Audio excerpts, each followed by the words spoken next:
Hi. Hi. Thank you for having us here. This is so amazing. My question is about relationship with money.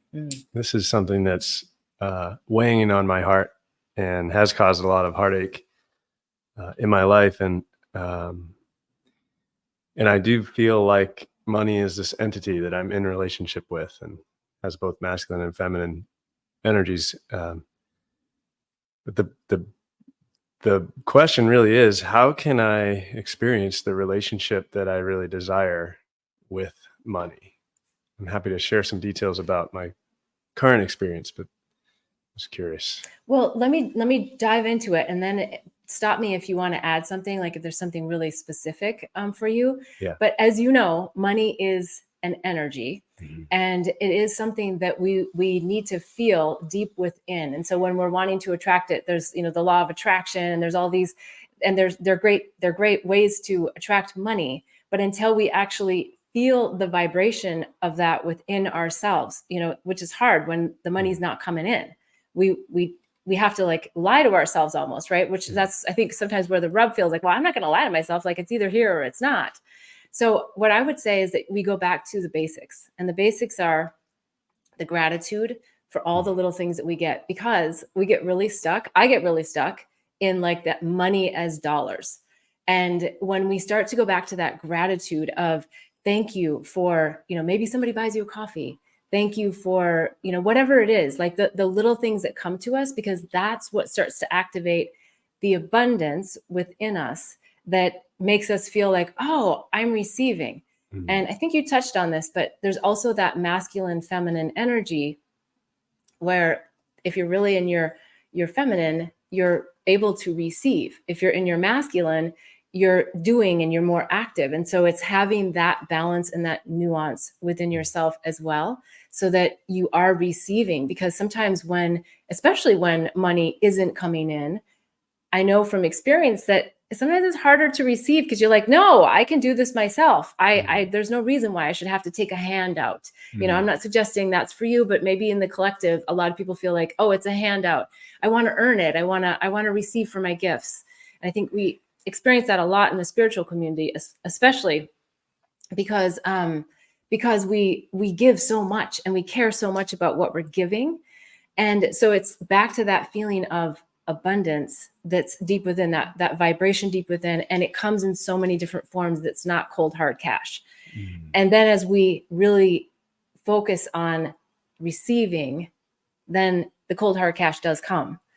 And it does, it does all snowball, right? Because you look at people who have a lot of money, and it's so easy for them to get more money, right? If you want to go to the bank and get a loan, the people who really need the money can't get it. But if you have a lot of money, you can easily get a loan. So it's kind of like that weird energy of having to be in that foundational place.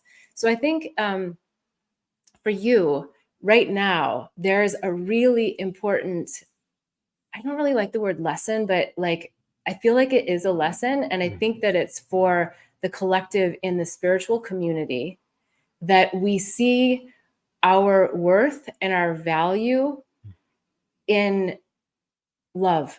Like one of the lines in the introduction of my book is the new currency is love. How rich are you?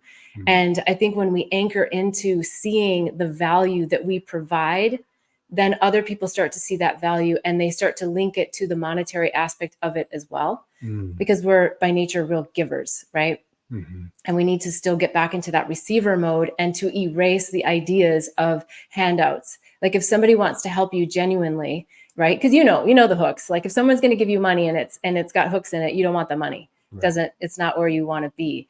But when we really shine our light and we're vibrationally in that essence where someone can see our truth and they can see like where we're at, what we offer, maybe it's a business plan that you have and you want to get investors. All of those things really will start being attracted to you. I think the last thing that comes to say is we're so programmed to do.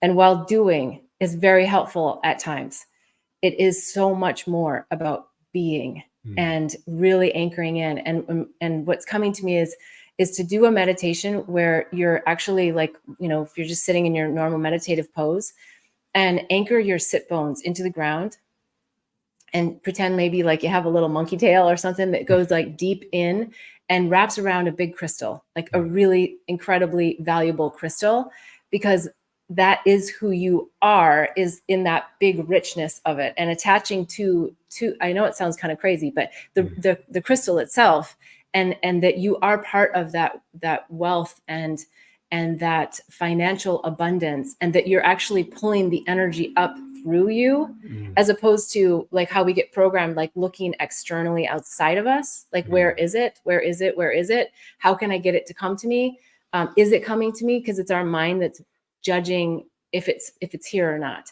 And so I always like that meditation, because it just sort of anchors me into like the riches that we are, and our birthright of abundance, right? Because it's just the mind that brings in ideas of scarcity. And so we just need to continue to unravel whatever program it is. So back to the lesson, it feels like for you, because I know you're a really powerful spiritual being and you have so much to offer the world, that when you crack this nut, it's going to be something that you share with so many other people that's going to help them crack the nut too.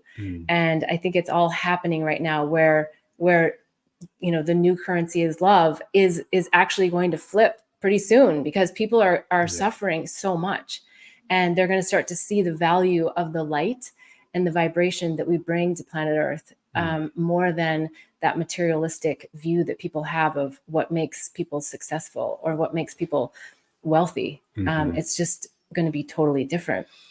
And of course, you can be completely wealthy and be full of love, right? That's the idea. We all want to go there. We all want to have the wealth, the financial wealth, and also the love and the light that we share, and shine the light and show the way for others too. So I think it can be both.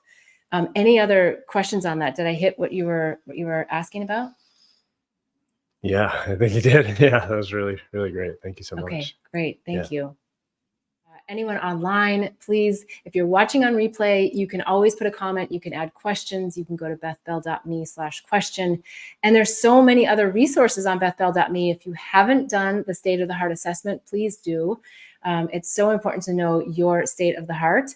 And there's also the Awakening and Healing Handbook. Lots of tips, tools, techniques, modalities in there to help you with all of your awakening and spiritual growth.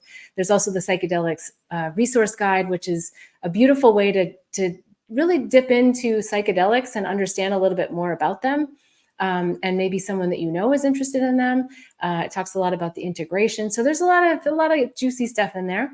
And then there's also the Herpes Handbook, which I love talking about herpes. I can't believe I'm saying that, but I'll say it every week, that it's a virus of the mind. We need to release this.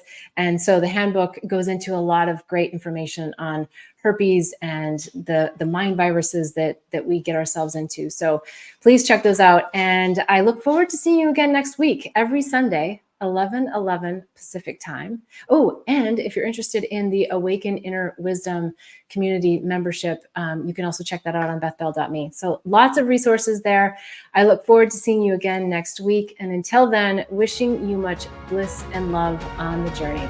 Namaste.